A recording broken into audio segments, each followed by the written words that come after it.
Economic geography और आपका human geography जो है उसको जैसे हम पढ़ते हैं तो आपको जो है ये भी पता होना चाहिए पॉलिटिकल ऑर्गेनाइजेशन ऑफ स्पेस। तो वो इस वीडियो में देखते हैं। पॉलिटिकल पॉइंट ऑफ व्यू से जो वर्ल्ड है उसको हम लार्ज नंबर ऑफ़ कंट्रीज़ में डिवाइड करते हैं। फिर जो ये ऑर्गेनाइजेशन है या जो अपने ग्लोबली जो वर्ल्ड को डिवाइड करा है, it is a result of groups of people small and large establishing sovereignty over well defined territories, है ना। ये टेरिटरी इंडिया की है, ये टेरिटरी जर्मनी की है, ये टेरिटरी आपकी फ्रांस की है। तो इस टाइप से चीज़ें होती हैं। तो ये ऑर्गेनाइजेशंस है कलेक्टिवली एक्ट करते हैं to promote and protect their sovereign rights by creating various type of governance system. Obviously जो हर एक कंट्री है उसके अंदर अपनी राइट्स को प्रोटेक्ट करने के लिए हर एक देश के पास कुछ ना कुछ गवर्नेंस सिस्टम होता है। तो गवर्नेंस सिस्टम जो है they are considered as representatives of people inhabiting the concern territory. Obvious सी बात है कि भाई जो गवर्नेंस है, जो गवर्नमेंट में लोग हैं, वो लोग कौन है एक्चुअल में? उस देश में रहने वाले लोगों के रिप्रेजेंटेटिव हैं, ठीक है। They have a right to take decisions and execute them on behalf of the entire population living with the territory. और जो गवर्नमेंट में जो लोग हैं वो लोगों के बिहाफ पे डिसीजंस लेते हैं और उनको एग्जीक्यूट करते हैं पूरे देश के अंदर। तो जो इस टाइप की सॉवरेन पॉलिटिकल एंटिटीज़ होती हैं, सॉवरेन का मतलब किसी और देश का राज उनके ऊपर नहीं है, अपना खुद से काम कर रहे हैं। तो जो इस टाइप की कंट्री होती है, जो इंडिया, जैसे इंडिया की टेरिटरी और इंडिया के लोग, ये एक सॉवरेन पॉलिटिकल एंटिटीज़ हैं। तो इसको हम बेसिकली क्या बोलते हैं? स्टेट। स्टेट का मतलब सिर्फ ये नहीं है हरियाणा पंजाब वगैरह।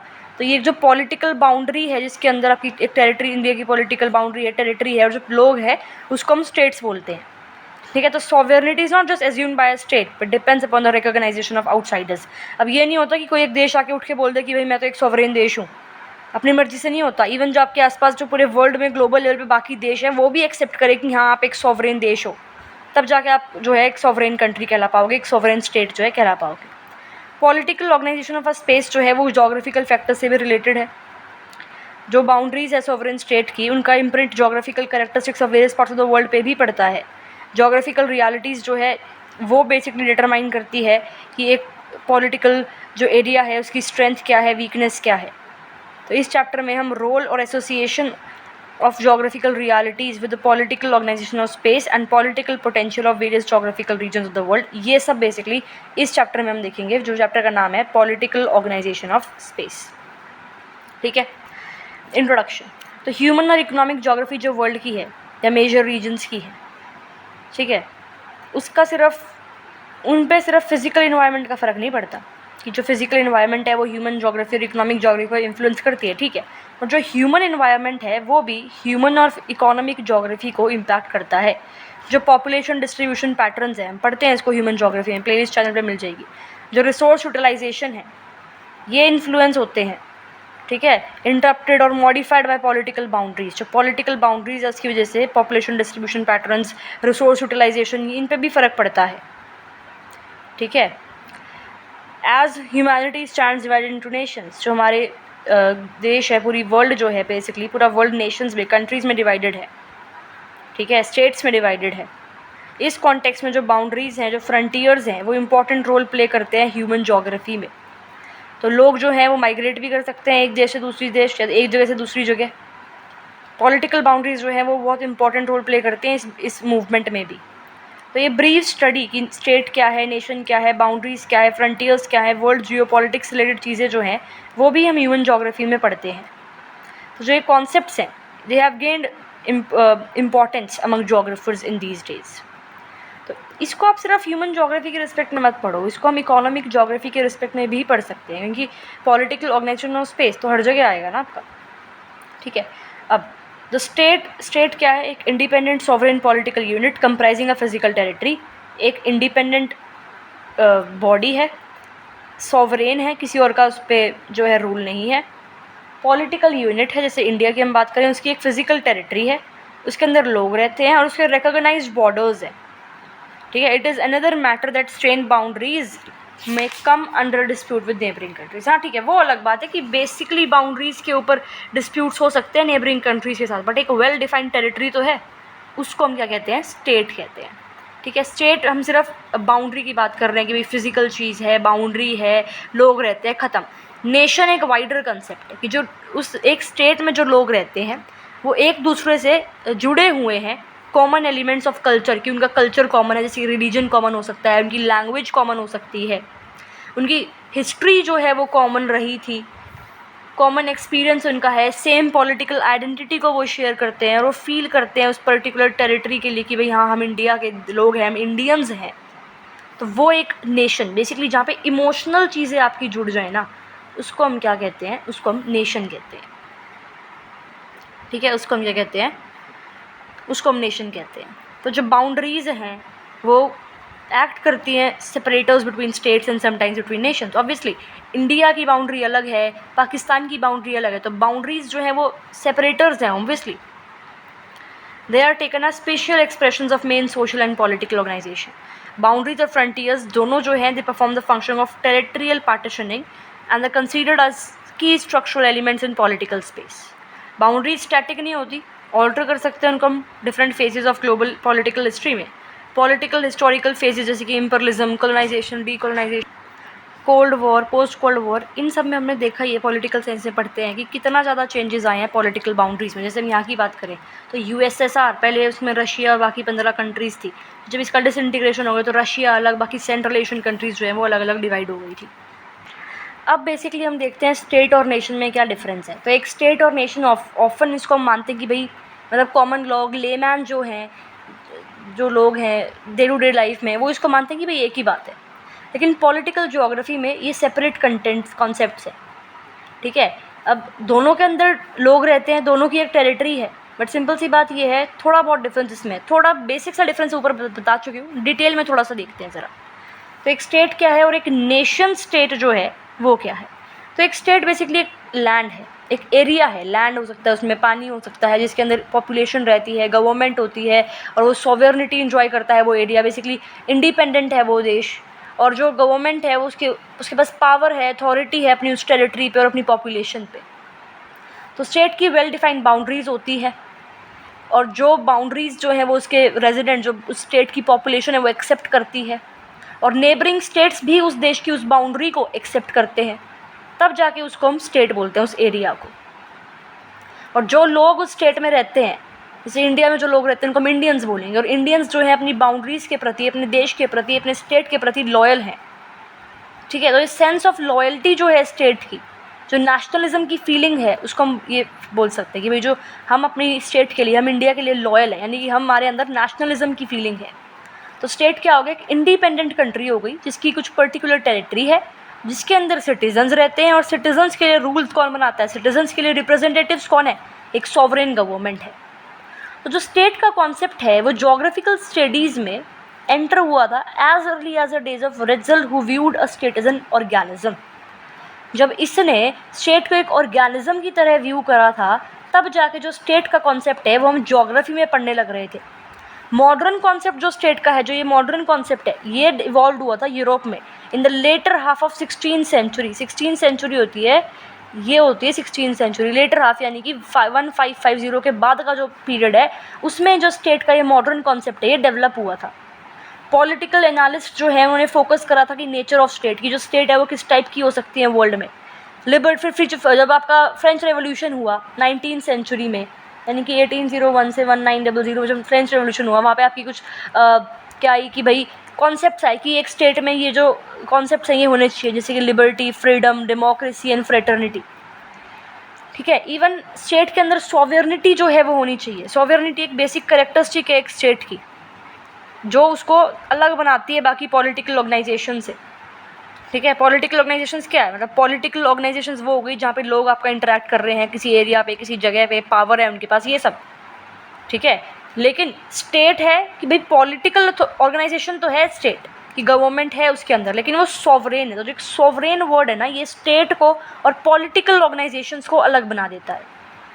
कि जो गवर्नमेंट है स्टेट की वो किसी भी फॉर्म की हो सकती है, बट उसके अंदर इंटरनल सॉवरेनिटी है कि अपनी बाउंड्री के अंदर वो कुछ भी करे, कोई उस पर दबाव नहीं बना सकता।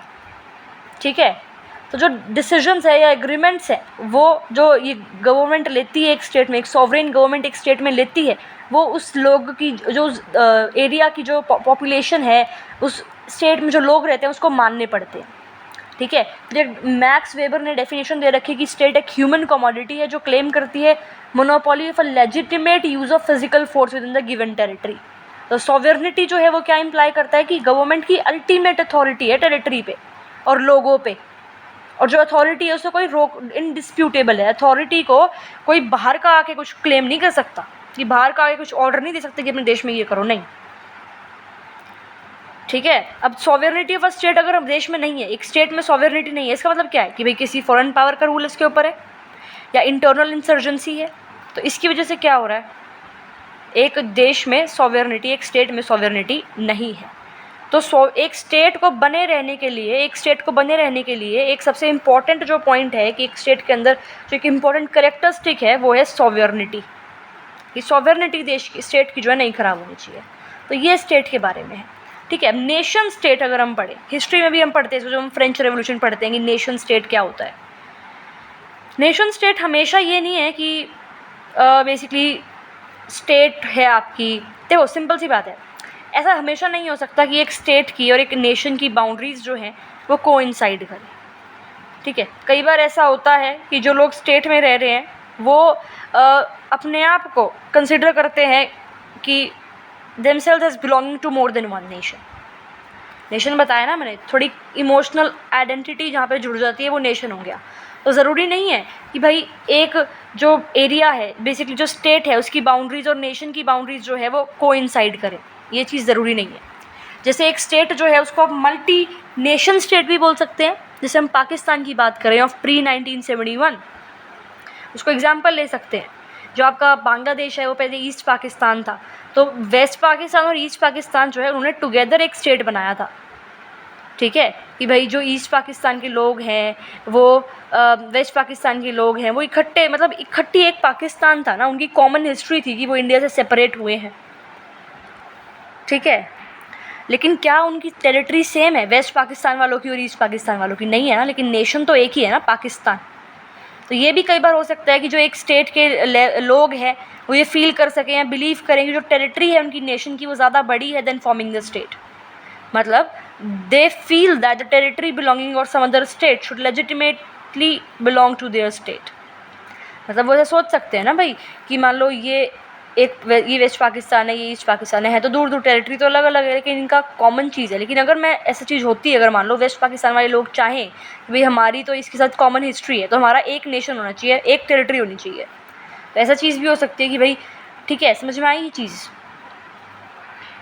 अब मान लो भाई कोई इंडियंस आपके कनाडा में रहते हैं, अब कनाडा और इंडिया दोनों अलग अलग स्टेट है, दोनों अलग अलग कंट्री है, लेकिन जो कनाडा में लोग हैं वो लॉयल है इंडिया के प्रति, तो उनके लिए नेशन क्या हुआ? इंडिया हुआ। तो बेसिकली ये चीज़ यहाँ पे मैं आपको समझाना चाह रही हूँ। फिर एक एग्जांपल लेते हैं, जो आपकी ईस्ट जर्मनी और वेस्ट जर्मनी के लोग थे, उनको लगा कि जो उनकी स्टेट्स हैं वो छोटी हैं बाकी जर्मन नेशन से। ठीक है, hence there was a desire for the merger of two states to form a single state. तो ईस्ट जर्मनी वेस्ट जर्मनी को मिला के फिर ये प्रेजेंट जर्मनी बन गया। तो अगर स्टेट बाउंड्री जो है वो कोइंसाइड करती है नेशन बाउंड्री के साथ, ये तीसरी चीज़ आ गई यहाँ पे कि भाई जो स्टेट बाउंड्री है अगर वो नेशन की बाउंड्री के साथ कोइंसाइड करती है तो उसको नेशन स्टेट बोलते हैं। एग्जाम्पल आ गया बांग्लादेश। मैंने ये बताया कि स्टेट की और नेशन की बाउंड्री जो है वो हमेशा कोइंसाइड नहीं करती। कई बार ऐसा होता है कि भाई जो लोग हैं वो फील करते हैं कि जो टेरिटरी है उनकी नेशन की वो ज़्यादा है, स्टेट जो है वो छोटा है, इस टाइप की चीज़ें। यहाँ पर क्या आ गया कि जब स्टेट की बाउंड्री नेशन की बाउंड्री के साथ कोइंसाइड करती है तो उसको हम बोलते हैं नेशन स्टेट। एग्जाम्पल बांग्लादेश। तो नेशन स्टेट एक स्टेबल फॉर्म ऑफ स्टेट है जिसके अंदर इंटरनल इंसर्जेंसी कुछ भी नहीं है।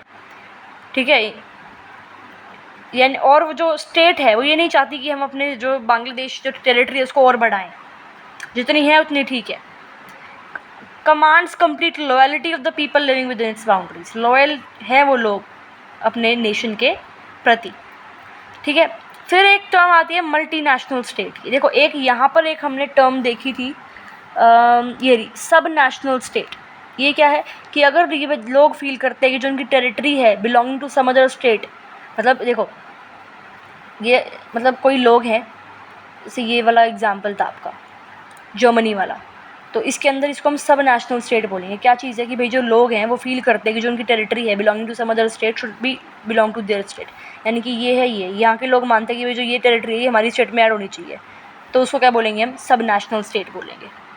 ठीक है, फिर एक नेशन स्टेट क्या है वो बता दिया। फिर आपकी आती है मल्टी नेशनल स्टेट। उसके अंदर इंटरनल इंसर्जेंसी हो सकती है, सेपरेटिस्ट टेंडेंसीज हो सकती है कि भाई हमारे अंदर जो है एक बेसिकली क्या करते हैं हम, अलग से एक देश बनाओ, मतलब एक देश है उसके अंदर अलग देश की मांग वगैरह, ठीक है। तो सब नेशनल स्टेट जो है उसके अंदर एक्सप्रेशन आइडिया इंटेंशंस हो सकते हैं। एक्सपैनिश क्या यार प्रोनाउंसिएशन क्यों गलत हो रही है इसकी यार, ये मेरे से बोला नहीं जा रहा। एक्सपेंशनिस्ट मतलब एक्सपैंड करने के इंटेंशंस। कई बार ऐसा हो जाता है ना कि बोले नहीं जाते कई शब्द, तो वो सिचुएशन हो रही है। चलो ठीक है, जो ये सब नेशनल स्टेट है, मैंने बताया था ना, ये लोग चाहते हैं कि ये टेरिटरी इनमें जुड़ जाए, तो इनका एम हो सकता है कि अपनी टेरिटरी को हम एक्सपैंड कर लें, ठीक है। तो इवोल्यूशन ऑफ नेशन स्टेट जो है एकदम से नहीं होता। जो प्रोसेस है इवोल्यूशन ऑफ स्टेट्स का can be trace through the 4 phases of economic development. 4 phases हमने देखे इकोनॉमिक डेवलपमेंट के, तब जाके नेशन स्टेट का कॉन्सेप्ट आया। प्री एग्रेरियन, एग्रेरियन, इंडस्ट्रियल और post industrial. Pre agrarian societies वो हैं जो ट्राइबल लॉयल्टीज थी, पेट्रोटिज्म की उनके अंदर फीलिंग थी, और स्टेट का कोई इस टाइम पे नोशन नहीं था। लोग जो है वो हंटर गैदरर्स थे, ठीक है, इधर से उधर मूव करते रहते थे हंटिंग और गैदरिंग के लिए। सच ग्रुप्स वर आइसोलेटेड, और इनको कोई पॉलिटिकल अरेंजमेंट, नेशन की तरह कोई चीज़ की ज़रूरत नहीं थी। फिर आती है एग्रीगेरियन सोसाइटी, जब लोग जो है बैठने लग गए, नोमैडिक लाइफ छोड़ के अपनी सेडेंटरी लाइफ जो है, सेडेंटरी लाइफ जो है वो जीने लग गए थे, ठीक है, कल्टीवेशन करने लग गए थे, सेटल्ड लाइफ जीने लग गए थे, तब जाके पॉलिटिकल एडमिनिस्ट्रेटिव ऑर्गेनाइजेशन जो है वो डेवलप हुई थी। ये इसकी नेसेसिटी है कि सोसाइटीज़ जो है उनको ग्रो करें हम, ठीक है। तो तब भी कोई फॉर्मल स्टेट तो नहीं था, लेकिन स्टेट लाइक ऑर्गेनाइजेशंस उस टाइम पे थी हमारे यहाँ पे।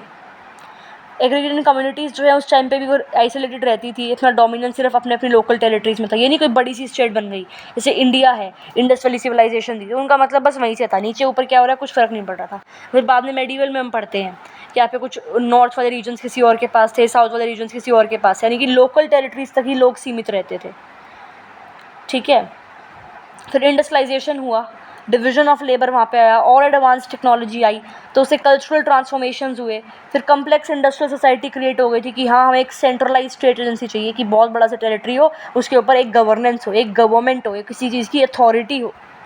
तो स्टेट जो है वो डोमिनेंट रोल प्ले करने लग गया था इंडस्ट्रियल सोसाइटीज़ में, सोशल रिलेशन भी फॉर्म करने में। ट्रेड जो है वो वाइटल होता है इन इंडस्ट्रियल सोसाइटीज़ के लिए। इंडस्ट्रियलाइजेशन हुआ, technology I, trade and commerce begin हुआ, तो ट्रेड अच्छे से हो, एक वेल एस्टैब्लिश रेगुलेटरी अथॉरिटी चाहिए थी लोगों को, सोसाइटी को ग्रो करने के लिए। तो जो पोस्ट इंडस्ट्रियलाइज सोसाइटीज़ जहाँ पे अर्बनाइजेशन होने लगा, हाई मटेरियलिस्टिक सोसाइटीज़ बनने लगी थी, तो स्टेट का रोल और भी बढ़ता गया, ठीक है। ट्रेड, कॉमर्स, सिक्योरिटी एग्रीमेंट्स जो है बिटवीन स्टेट्स भी तो करने थे, मतलब पूरे के पूरे अगर हम बात करें वर्ल्ड लेवल पे, ये एक स्टेट है, ये एक स्टेट है, इनके बीच में जो इम्पोर्ट एक्सपोर्ट ट्रेड वगैरह होता था वो भी था। तो एक सुपर नेशन स्टेट्स जो है ये बनने लग रही थी फिर धीरे धीरे, ठीक है। तो नेशन स्टेट का कॉन्सेप्ट जो है इसका जो सबसे पहले कब आया था, ये basically post first world war Europe में।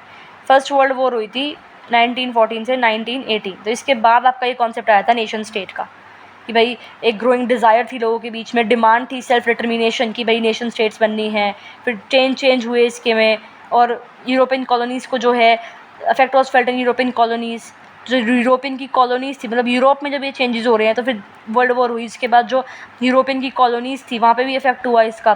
तो जो कॉलोनियल मास्टर्स थे उसके अगेंस्ट लोग लड़ने लग रहे थे, वो भी अपनी नेशन स्टेट बनाना चाह रहे थे, अपने अपने देशों को इंडिपेंडेंट करवाना चाह रहे थे, ठीक है। यूरोपियन की तो कॉलोनीज़ थी, तो ऑब्वियसली अगर हम यूरोप को कंपेयर करें और रेस्ट ऑफ द वर्ल्ड को कंपेयर करें तो उसमें जो डेवलपमेंट है वो ज़मीन आसमान का फ़र्क है।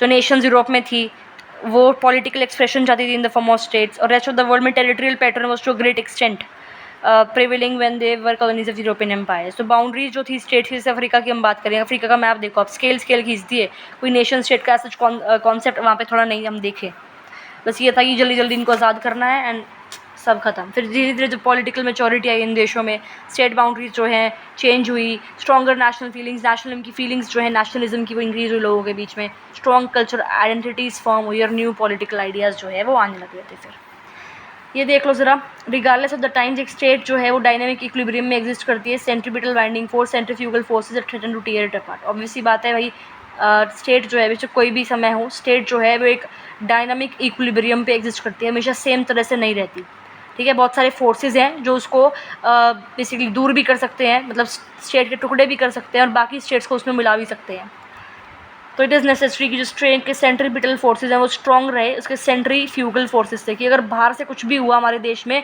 हमारा जो इंडिया है वो इंडिया ही रहेगा। तो हमने इंटरनली जो है यूनिटी हम बना के रखें, ठीक है। तो जो आपके हार्ट स्ट्रॉन्ग है, जो आपका ये स्टेट का है, it is a strong centripetal force. ये इसका मतलब क्या है, rise and territory of the state, इसका मतलब है जो एक्चुअल फंडामेंटल बेसिक पर्पस है, reason for existence of a state. तो अकॉर्डिंग टू हार्ट्सट्रॉन जो रीज़न था एक स्टेट के एग्जिस्टेंस का वो था सेंट्रीपिटल फोर्स, ठीक है। तो ये टर्म है, इसका मतलब ये नहीं है कि इस आइडिया ऑफ द स्टेट के साथ ये जो है कोइंसाइड नहीं करती है। जो स्टेट आइडिया है और जो ये आपका है ये फर्दर फ्यूल्ड कॉन्सेप्ट है, and they have wider implications ranging from a population's loyalty to a popular leader to the fear of outsiders. It is thus an idea or belief that develops a feeling of loyalty to the state among its people. Loosely translated, it is a reason या justification for a state to exist. कुछ भी नहीं है, फालतू चीज़ है, बस बात बता रही हूँ कि स्टेट की डेफिनेशन और उसका रीज़न अलग अलग है, ठीक है। इसका मतलब है रीज़न ऑफ द स्टेट, कि जो स्टेट है वो एग्जिस्ट क्यों कर रही है। तो जेम्स के अकॉर्डिंग जो स्टेट आइडिया है वो एक कॉम्प्लेक्स है, ट्रेडिशंस का, एक्सपीरियंसेस का, ऑब्जेक्टिव्स का, जो लोगों को बाइंड करता है together as a state's population, and it may be based on history, folk fair, religious beliefs or language and art forms. Sometimes the state idea might change over time and it is possible that different sections of population hold different versions of the state. Important नहीं है, simple idea का, state का idea क्या है बता दिया, इसका मतलब क्या है बता दिया, 2 लाइन में ख़त्म, ठीक है। Elements of the state, 4 essential elements state के होते हैं, इसको हम करेंगे नेक्स्ट वीडियो में।